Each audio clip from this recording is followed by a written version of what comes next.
Parade, सावधान, विश्राम, सावधान। अच्छा तुम हो? तुम्हारे घर पर मैंने फोन किया था, देखा मैंने। Physical test, written test, oral test सब में पास हो। मतलब मेरा सिलेक्शन पक्का है ना सर? लेकिन तुम्हारा नसीब खराब है, क्या कर सकते हैं। क्या हुआ सर? देखो टैलेंट से कुछ नहीं होता, ये सब तो फॉर्मेलिटी की बातें हैं। असली टेस्ट तो अब होगा, वो भी 20 लाख रुपए देकर। कल ही नया रेट फिक्स हुआ है। हाँ सुनने में थोड़ा ज्यादा है। देखो बलदेव, तुम्हारे पापा मेरे कलीग ही नहीं अच्छे दोस्त भी थे, और तुम्हारी माँ मुझे घर से नाश्ता किए बिना जाने ही नहीं देती थी। और इसलिए मैंने आईजी साहब से खुद बात की और 5 लाख रुपए में बात डन कर दी। इससे ज्यादा मैं कुछ नहीं कर सकता। 2 दिन में लिस्ट निकलने वाली है, उससे पहले पैसे जमा कर दो।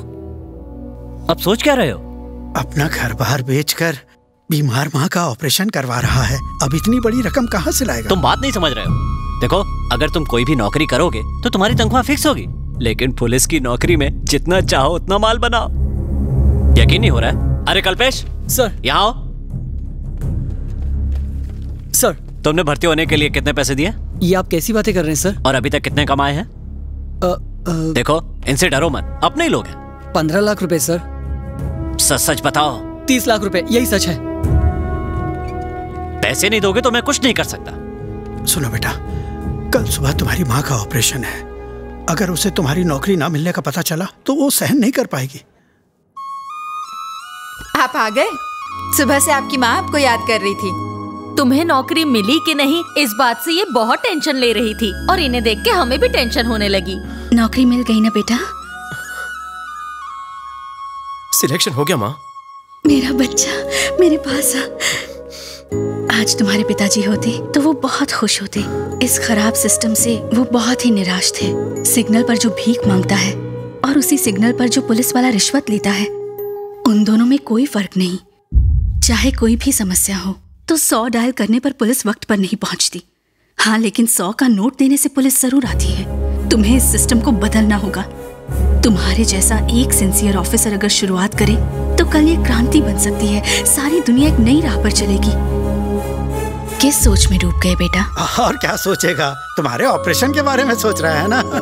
चल सब ठीक हो जाएगा। मेरी माँ का ऑपरेशन ठीक से हो जाए इसलिए प्रार्थना करना। अरे बलदेव, तेरा नाम पुलिस में सिलेक्ट हो गया है। तेरी नौकरी पक्की हो गई। भगवान,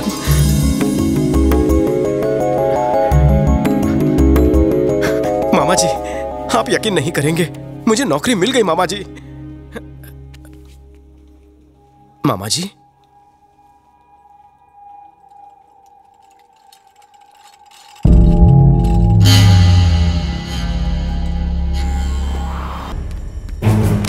तूने ऑपरेशन क्यों नहीं किया? कॉलर छोड़ मेरा। तुम्हारी माँ ने मना किया था। आपको पता है ऑपरेशन नहीं किया तो क्या होगा? आपकी जान को खतरा हो सकता है माँ जी। मेरे बेटे की नौकरी मेरी जिंदगी से ज्यादा जरूरी है। इस ऑपरेशन से मैं ज्यादा से ज्यादा 2-3 साल और जी पाऊंगी, लेकिन मेरे बेटे को नौकरी मिलेगी तो वो पूरी जिंदगी खुश रहेगा। सर प्लीज इलाज के पैसे लौटा दीजिए। उन्हीं लौटाए हुए पैसों से वो पुलिस ऑफिसर बन पाएगा। अगर उसे नौकरी नहीं मिली तो मैं कभी अपने आप को माफ नहीं कर पाऊंगी। मैं आपकी बात समझ सकता हूँ, लेकिन एक डॉक्टर होने के नाते मैं ऐसा नहीं कर सकता। देखिए डॉक्टर, आप डॉक्टर हैं, भगवान नहीं जो आपके ऑपरेशन से मैं बच जाऊं। अगर मेरा बेटा पुलिस ऑफिसर नहीं बना तो वो जीते जी मर जाएगा। सर डॉक्टर, मैं आपके पैर पड़ती। क्या करिए आप? मेरे बेटे की जिंदगी अब सिर्फ आपके हाथ में है।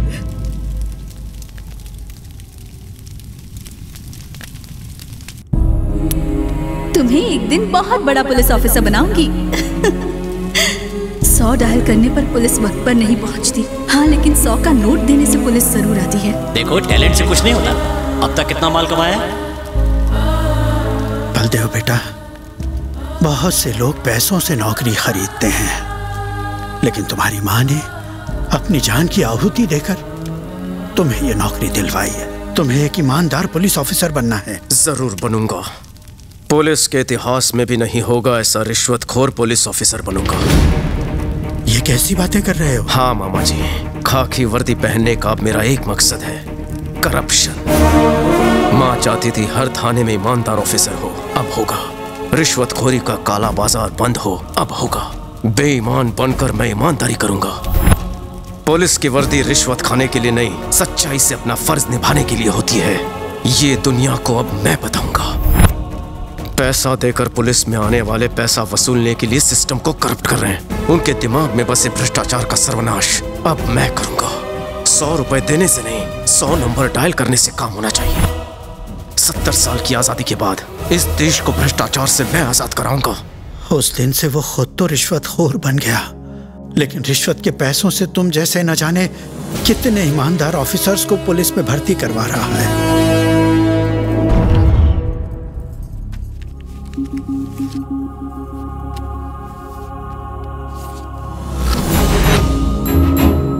बलदेव, उसने अपना ट्रांसफर इस शहर में क्यों करवाया है पता है? उन 574 ऑफिसर्स में से एक ऑफिसर गौतम भी था, जिसकी फैमिली को बेरहमी से मारा गया। और उन कातिलों का खात्मा करने के लिए ही उसने यहां कदम रखा है। उन्हें अंजाम तक पहुंचाना ही उसका मकसद है। उसने कत्ल के चश्मदीद गवाह तिवारी को भी ढूंढ निकाला है। बलदेव सहाय एक नए युग की शुरुआत करेगा, जिस युग में ना तो करप्शन होगा ना ही झूठ। पावर कैसे हासिल किया जाता है और कैसे इस्तेमाल किया जाता है, बलदेव दुनिया को बताएगा।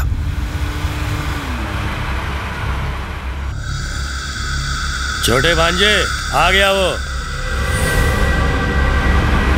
बेईमानी का बादशाह, अपनी जबान का भी सच्चा बादशाह निकला। उससे ईमानदारी से सौदा करना। मरने वाले को पैसे की क्या जरूरत मामा? क्या मतलब? जंगल के शेर से शेर मांगने की गलती कर दी इसने। भांजे कहाँ तुम? यहाँ गड़बड़ होने वाली है क्या?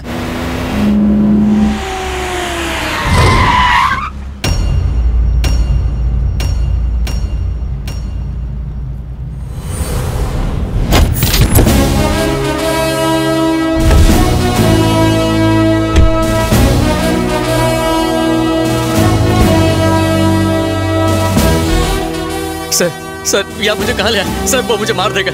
सर मुझे यहाँ से ले चलिए। सर प्लीज, मैं आपके हाथ जोड़ता हूँ सर ये मुझे मार देंगे। सर ले चलिए।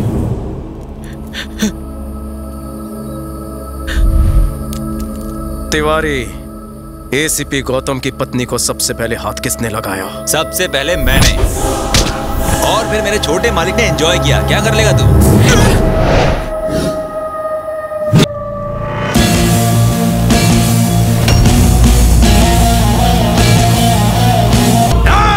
यही कमर खोद डालो साले की।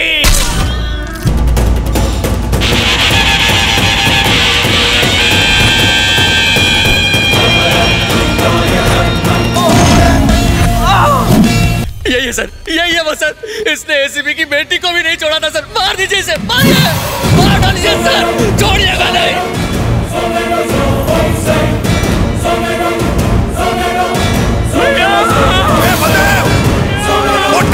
मुझे बचा लो भैया। छोटे जल्दी कूदो।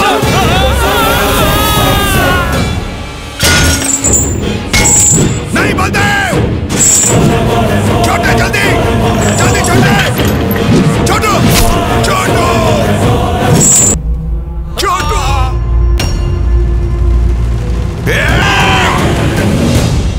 नहीं छोड़ूंगा।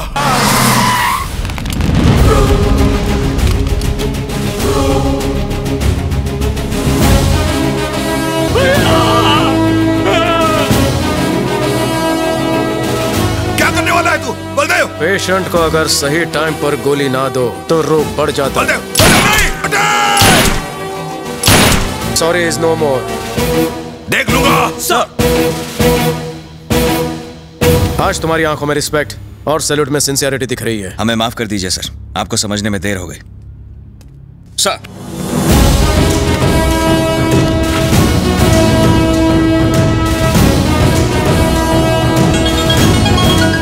Guys, I'm waiting for your report. Report is ready, sir.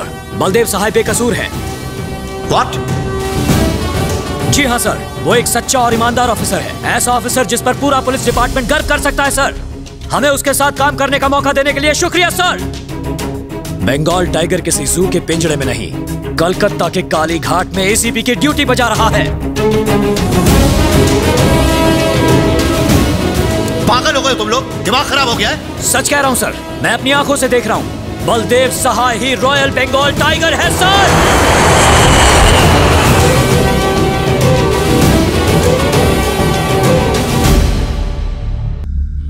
मेरे छोटे को कितनी बेरहमी से मारा है और मेरे बड़े बेटे को जेल में डाल दिया, जेल में डाल दिया उसने। मुझे शक हो रहा है कि वो लॉकअप में गांगुली भाई का एनकाउंटर न कर दे। नहीं मारेगा, अगर उसे मारना होता तो पहले ही मार देता। उसका निशाना मैं हूं, नहीं छोड़ूंगा उसे, गीदड़ की मौत मारूंगा। प्रेस और पब्लिक ये समझ रही थी कि हम गांगुली और तिवारी के साथ ए ब्लॉक में हैं, जबकि हम बी ब्लॉक में इंतजार कर रहे थे।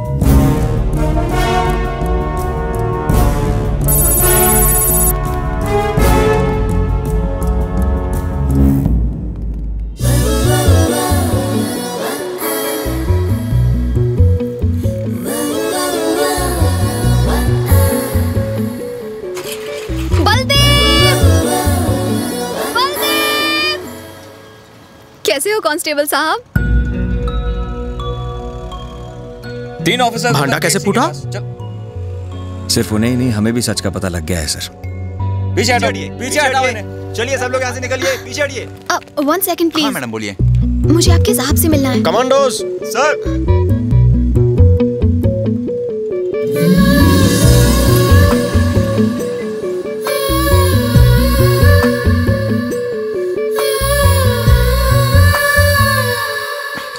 चलो चलो ऐसे क्या कर रहे हो? I'm a lawyer. चलो चलो मूव। Sir please